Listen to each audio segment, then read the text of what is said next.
Today's interview is with Saeed Aldarmaki. He is the CEO of Sheesha Finance.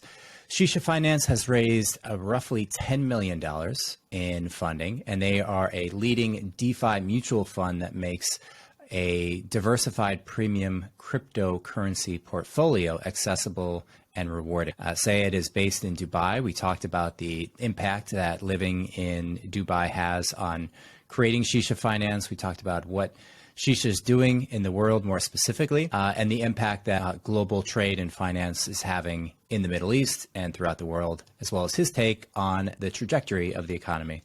Hope you enjoy this conversation. Here is Saeed Aldarmaki.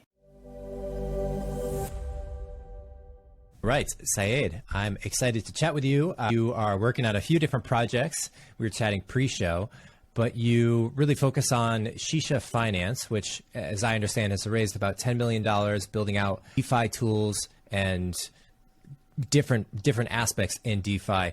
I'd love to learn about what currently has been built and then where you guys see things going in the future.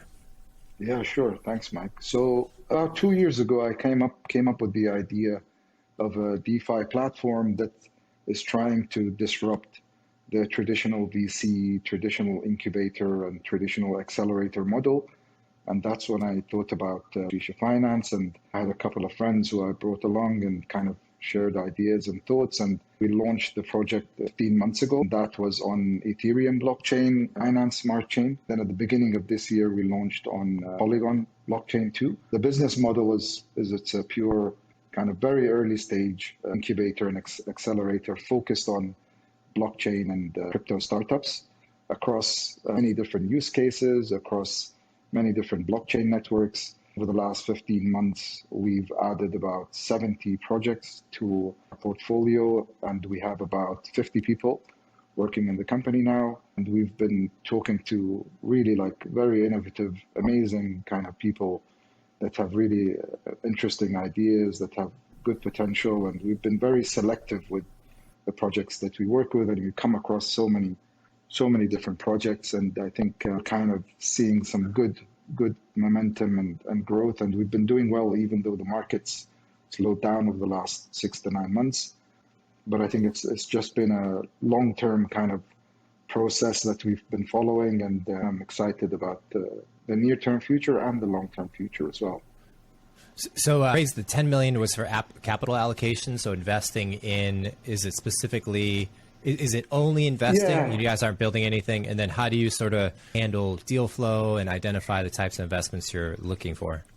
Yeah, so when we first started off, it was more kind of a VC model where we were trying to disrupt the VC model out there, and we were deploying capital across a lot of different very early stage projects. We have a team that's focused on research and due diligence, and we run through a rigorous kind of due diligence process with any potential projects that we're talking to before we kind of put it to an investment committee to look at the pros and cons and the benefits and drawbacks of a specific project and which kind of support they might need in the future or in the current term.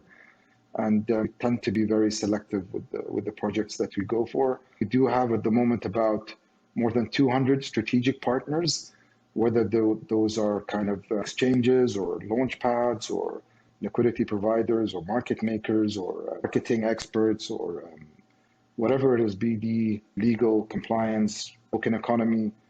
We have teams that are focused on all these different areas, and we try to be really as active as we can with our portfolio projects. Then after we kind of deployed all the capital that we wanted to, then we pivoted the business model to actually incubate, strategically advise and incubate early projects instead of investing at an early stage. But obviously part of what we help portfolio projects with is getting them in front of value-add, network of VCs and investors that we know who are also our strategic partners. So we have strategic partners who are VCs and who are other incubators as well. That's not an issue.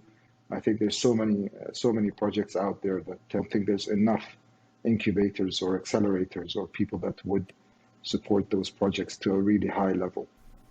Yeah. Okay, so was it 10 million from VCs originally with the promise to invest that into different crypto protocols, or was it more retail invest? Like how did you initially raise the 10? It was all done through smart contract, and it was all done through crypto. We built the smart contract on Binance Smart Chain and Ethereum, whereby participants would put in Ethereum or Binance coin, and that would be locked up into the liquidity pool. And then they would be generating rewards from staking in our staking pools on our platform, and that's the equivalent of having exposure to our portfolio, basically. So the returns of the portfolio are kind of reinvested into the ecosystem and into our tokens, and that's how we keep the token momentum going. Just so I understand that. So if somebody puts in $1,000 worth of, I guess, are they making an exchange to purchase a token that you've issued, and that's how you raise the original 10? So yeah, they're getting what we call when you provide liquidity on a pair, which is our token paired against Ethereum, for example, on Uniswap, then you get the liquidity pool tokens, and those liquidity pool tokens are staked on our platform. And then from staking, that gives you the kind of rewards and returns from the actual portfolio. Got it. Okay. So they stake. It's a DeFi platform in a sense that you have to stake on the platform to get exposure. Got it. And they stake, you invest. Is that liquid, or is there a year contract? Or is it... Yeah, there is liquidity on the token. When we first started off, there was about $5 million in liquidity on Ethereum, and there was about $4 million liquidity on Binance Smart Chain. Obviously, prices have dropped since last year, so that liquidity level is about $1.5 million on each chain at the moment. So there's good enough liquidity for people to be able to buy or sell tokens on decentralized exchanges and on centralized exchanges. Mm-hmm. Gotcha. Okay, so somebody comes in and they say, "Hey, I want to give it to Sheesha Finance to manage this money." They come in with Ethereum. They stake Ethereum on your protocol, and then they don't have access to that until some period of time in the future. Is it a set contract, like a 1 year staking? It was a lockup of 2 years. 2 years with an unstaking fee that when you first start off, it's really high fee to unstake, but then it lowers over time until the 2 year passes. Gotcha. Okay, so people could get out. But there is also the option after the token was listed, then people could also purchase tokens on the market and just stake out our token on our platform to get the exposure without having to be locked up.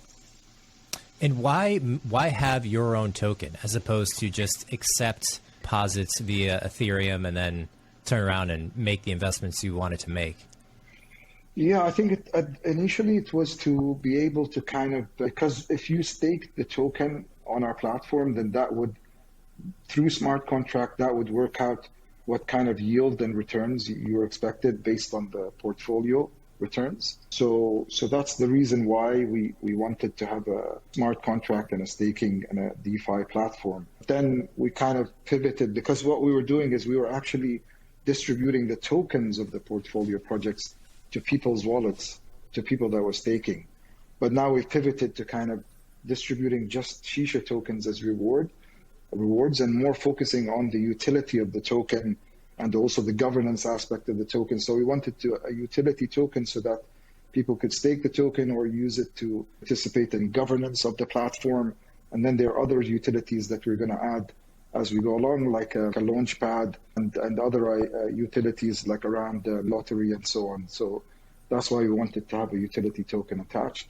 And we wanted to do a raise through crypto and not the traditional way through equity. But actually the next step in a few months is to actually look at the first equity round, because the company has grown and we really want to take it and scale it to the next level by being able to provide the services that we're providing, not only to projects that are in our portfolio, but external projects out there in the wide market as well. Okay, so you go, in the beginning, I imagine you say, hey, we want to raise from the crypto community. There's just easier capital to access. You probably access from anywhere in the world instantaneously. Also, right timings. People are looking for things to invest when you guys launch. So you say, let's go crypto. You create your own token so that there is a smart contract to enable the staking at a penalty that decreases over time, which sounds really smart to do. And then you're taking that staked, when they staked Ether on your protocol, you're then taking that money and investing it into different projects that you have qualified due diligence. Is that a centralized kind of mechanic, or is that also on chain? How you're investing in the separate protocols? Like, how does that technically work? In the back end, that's a great question. In the back end, it is pretty much centralized because the team has to do the research and due diligence. The team has to speak to the projects and the founders and then make an investment decision. But I think where we're going to make the kind of decision making more decentralized is by implementing a DAO governance mechanism, whereby when you stake the token on our platform, that gives you the right to vote in specific areas or specific areas regarding operations of the platform, or deciding whether to invest in a project or not, or invest in a short list of projects and so on. So that will be something that becomes more decentralized at a later stage. But for sure, there needs to be a centralized element because, you know, the whole idea is we have the experience and the kind of connections and the know-how over the years that it will be very difficult for a decentralized team or a decentralized kind of platform to make those kind of decisions and have those tricky conversations and complicated conversations with projects at an early stage. Yeah, I might be biased here, but I tend to think that the advantage of, I think the advantage of centralization is that you can make better decisions if the people, it all comes down to me, it all comes down to work. Like whoever's willing to put in the work to gain the knowledge to make the decision is going to be more capable. And so if you decentralize that, you have you basically like spread the odds. You say, if we all do the work and we're all responsible, this could be applied to citizens in a country or monetary holders of an investment fund, then we'll do great. But whether it's centralized or decentralized, it doesn't matter in the sense that if people aren't putting in the work, the diligence, then there's going to be bad outcome, bad decisions made. So I almost think there's a competitive advantage in centralizing investment decisions. Push back on this, please. But I think there's an advantage to having a centralized decision-making process on investment funds, because the people who are doing those deals are all day. This is all they think about. So it's hard to imagine anyone being better than them. And if there is better people, you can't imagine all the token holders spending all day doing this. I mean, that would be just like an army of people. And so how do you sort of see?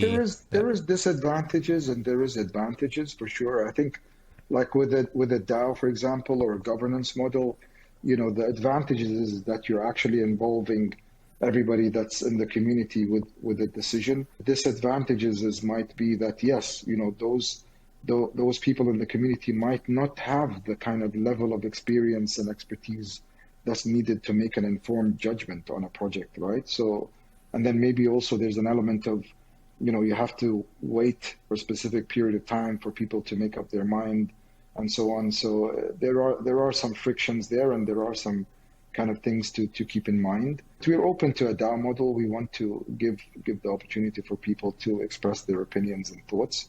But nevertheless, regardless, even if there is a DAO model, our team that's dedicated to researching and looking into projects and finding projects and having conversation with the teams of projects, they'll continue to do so.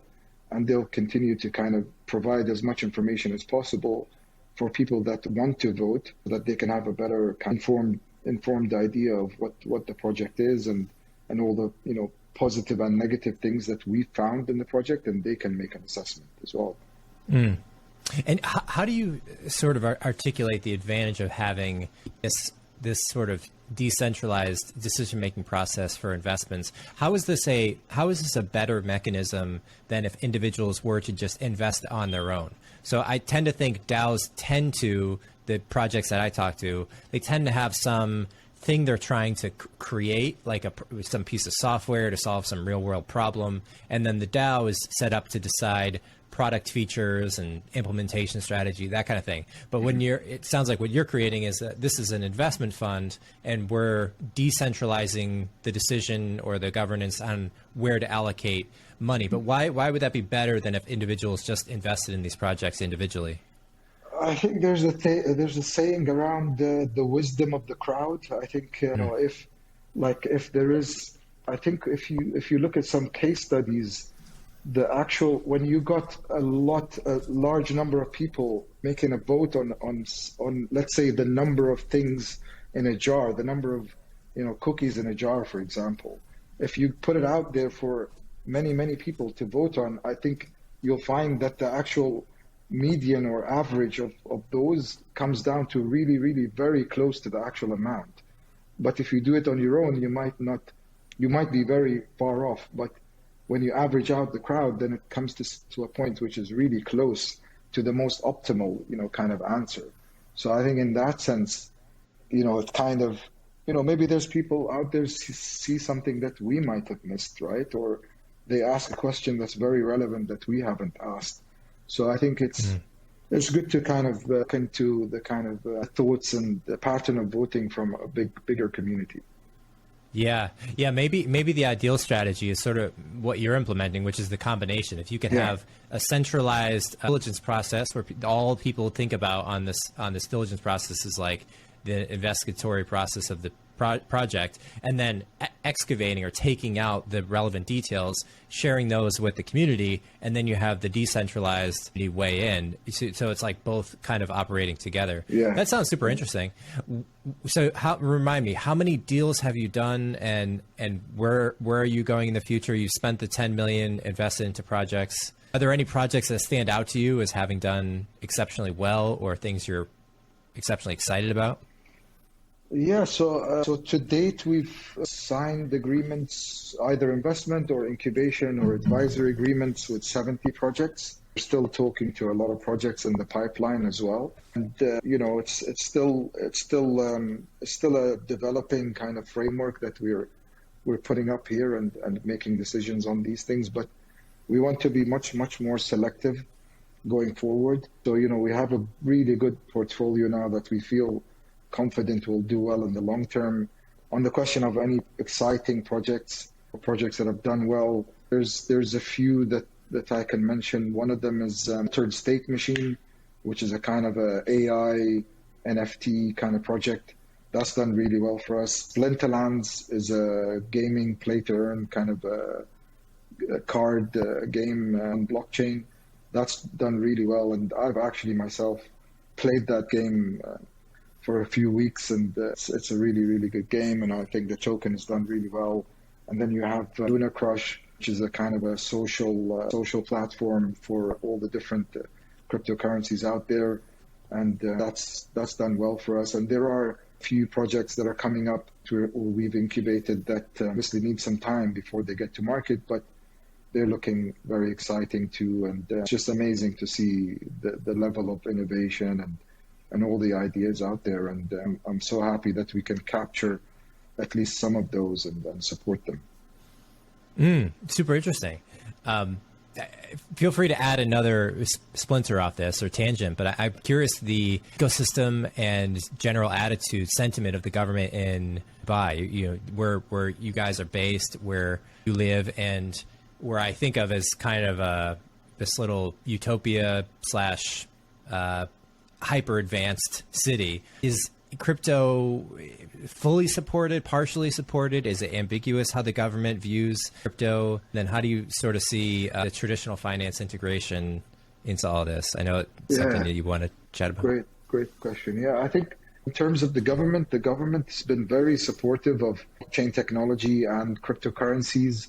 They've made a firm commitment to kind of regulate cryptocurrencies. There's several regulatory bodies that have been set up specifically related to digital assets and virtual assets and cryptocurrencies. I think the ecosystem is rapidly growing, especially over the last couple of years. The pandemic, Dubai kind of got back up to business as usual pretty, not that long after the pandemic kind of slowed down.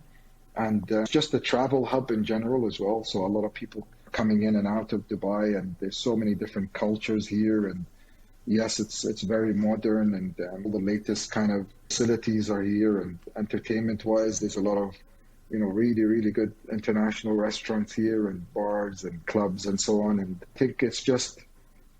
I think a combination of things has put Dubai kind of where it is now in terms of one of the top kind of jurisdictions for crypto, and a lot of people are kind of buzzing and talking about it. I think one of those things is that the country and the economy has been growing very rapidly over the last few years anyway. But I think because the government's been embracing emerging technologies, and they've looked at blockchain and crypto, and they felt, yes, this is something we want to be really associated with, and from the leadership down, they've been publicly kind of supporting crypto and blockchain. So I think it's just a lot of different things. And then the pandemic setting in, and other countries and other cities around the world struggling with the pandemic, but Dubai was actually flourishing. So that kind of all triggered in the last couple of years, like this really, really big kind of momentum upwards in terms of the number of businesses that want to come and set up in Dubai, the number of people that want to come to Dubai and do business on the crypto side. And I think it's just going to continue growing from here. Yeah, I would agree. It seems like those are good ingredients especially if you have governmental support and a fast growing economy and ambitious people. Yeah, absolutely. What's your general structure or mental model for thinking through and assessing different projects? Like, do you have different steps, or how does the process work in your mind? Yeah, I think initially it's really important to kind of do your homework and do as much research as possible as you can before you start kind of approaching the founders of the project, or even kind of just that initial filter. I think is very important to kind of, just because if you have 10 projects coming to you and then you speak to all 10, that's a lot of time and effort and resources that's needed. But if you have 10 projects and you filter out one or two, then you can really focus on those that you feel have the combination of different factors and variables and that are important, such as, what's the team like? What is the utility of the token? What is the token economy? What is the actual business model? What is the user base? Do they have a working product or not, or working service or not, or an MVP? And all these different considerations you have to make. It's much, much easier if you kind of have set criteria and tick boxes, if you like, or just being able to score these projects before you actually really kind of start having in-depth discussions with them. But I think once you've done that, then it's important to really ask as many questions as possible to the people behind the project. Just make an assessment on what they're like as people. Are they passionate about the project? Are they kind of receptive to feedback? There are a lot of different things that you'd need to consider when you're actually conversing with the people behind the project. Then it's important to kind of assess, okay, is this something that we really want to invest in or not?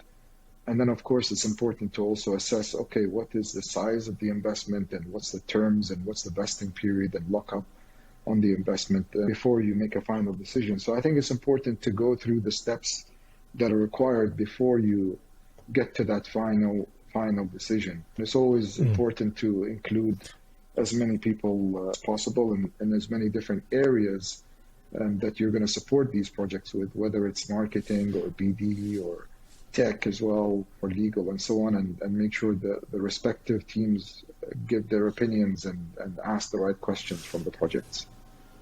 Can we go a level deeper? Like, what would you actually, what are the things? You're reading the white paper, you're checking number of followers on Twitter, Discord, Telegram. You are definitely like, what runs through your head when you're thinking of like, what are the checkpoints you run through prior to engaging with the founders? I think initially is what is the idea? Does it solve a problem? Who's the team behind the project? Where's their tech at? Is it developed enough? For sure, marketing, how many people are following them? Users, how many people are using their product or service if they do have one already? But yeah, I mean, social media, you have to have a good social media following to be able to sell a project and it gets to market, right? So that's important, but it's not really a kind of a deciding factor for us in the beginning, because projects are coming to us at a really early stage. So at that point, they still haven't really gone out there and told people about their project yet, So it just depends. You have to run through everything. Like you have to run through a list that you predetermined from experience and from kind of doing it in the past, and making sure you're covering everything. Yeah. So it'd be like team as many background things as possible. Yeah. But I mean, is there and there's no kind of like one answer to kind of, what is most important? It depends. Maybe for a project, if you feel that it's kind of more retail focused, then maybe kind of really, really good marketing is super important.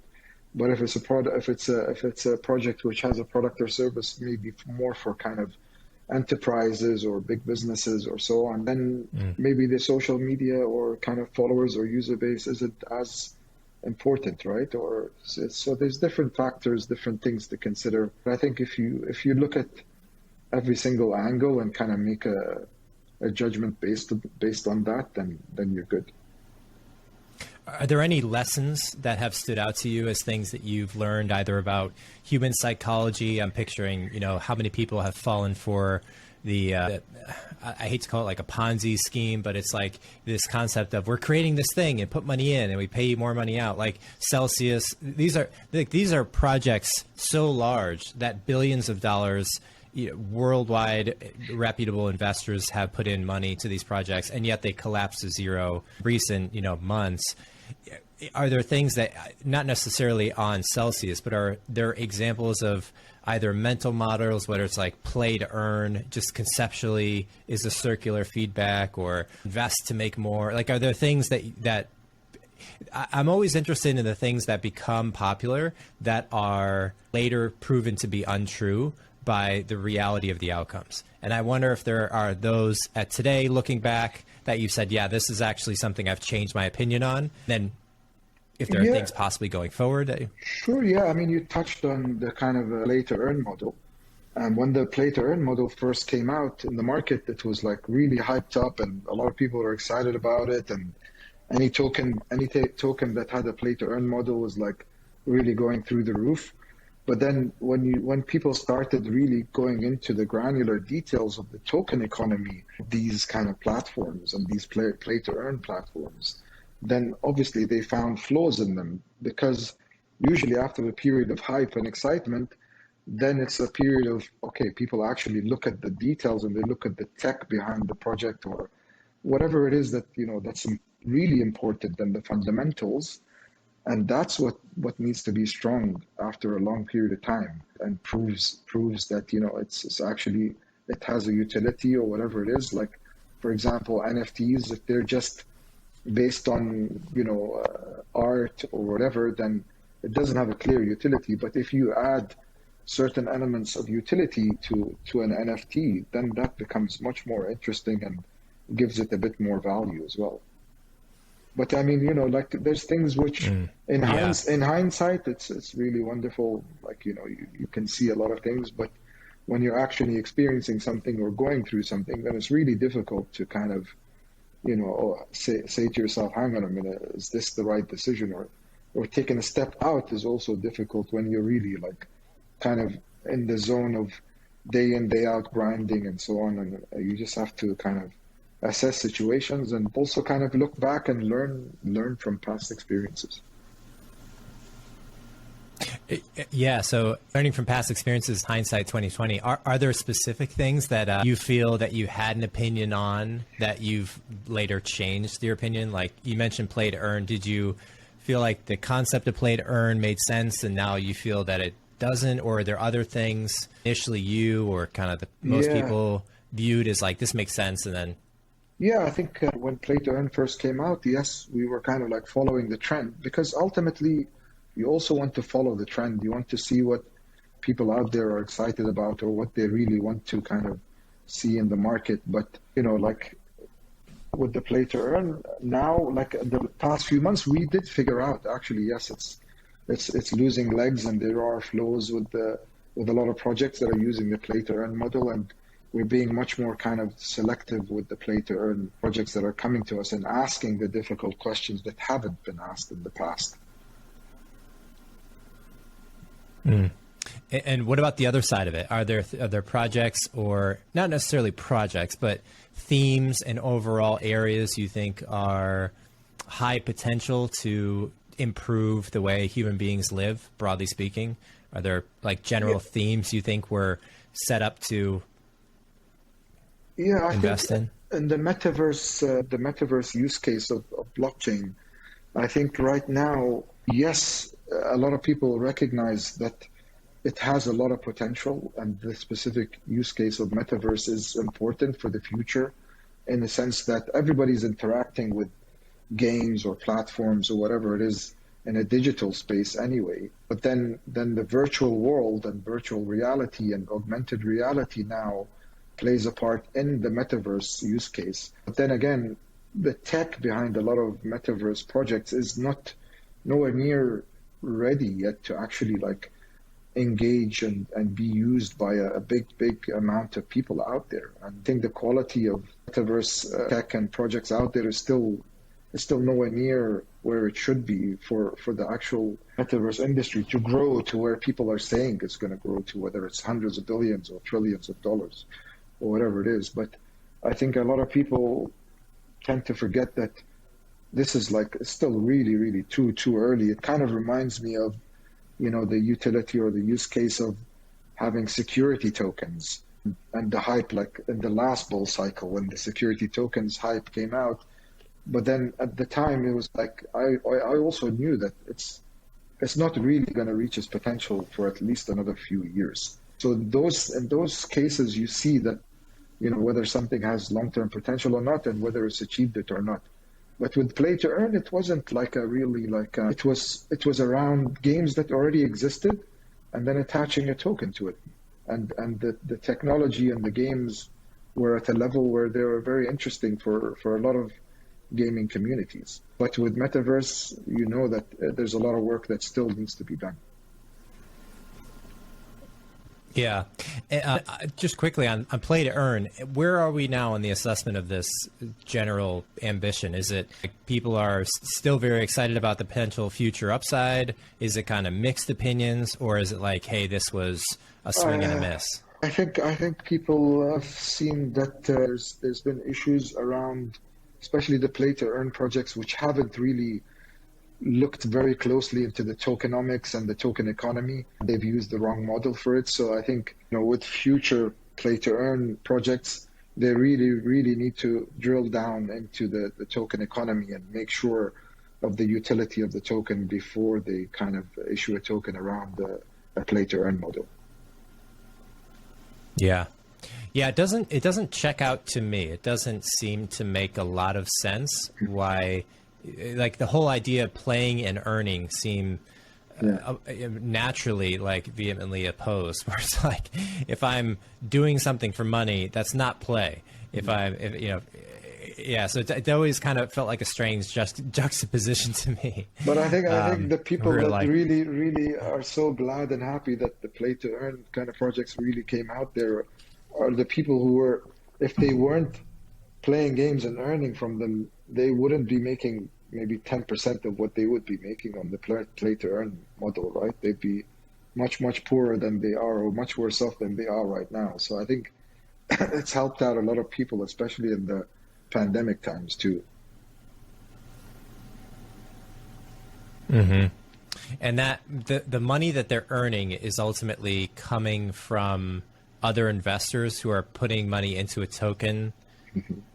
Like just while we're on it, like what is the model that makes sense here with play to earn? Like, how are people making money? Where does it come from? Because on the tokenomics or the token economy of the project, they've assigned the specific percentage of the total supply of the tokens to be distributed as rewards to people playing the games, their game on their platform.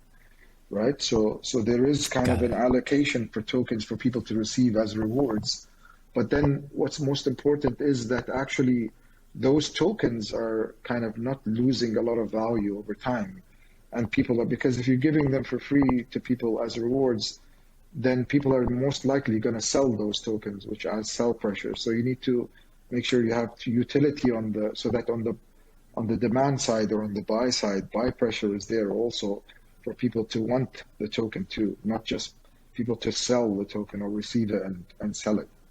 So you have to pay close attention to things that would kind of negate the negative impact of free tokens, people having tokens for free. Okay. Last thing I want to throw at you is, what are you generally most excited about? You have a ton of experience. You've looked at a ton of different projects, launched your own smart contract investing token. What are you like aiming at right now? I think most excited about is actually all the projects that we're working with right now and getting Sheesha Finance to the next level. I think that's really what's most exciting for me. And I think what's most important in this period of which we call probably like it's a downtrend bear market. I don't know if it's the end of the bear market or if there's another few months or another year or so to go before the market recovers properly. But I think whoever's been building or investing in solid quality projects right now, and those projects come out and you deliver on what their roadmap is in the next kind of when the market goes back up, that's going to be something that really kind of picks up before all the other kind of projects that are out there that are not successful or have failed to kind of deliver on their promises.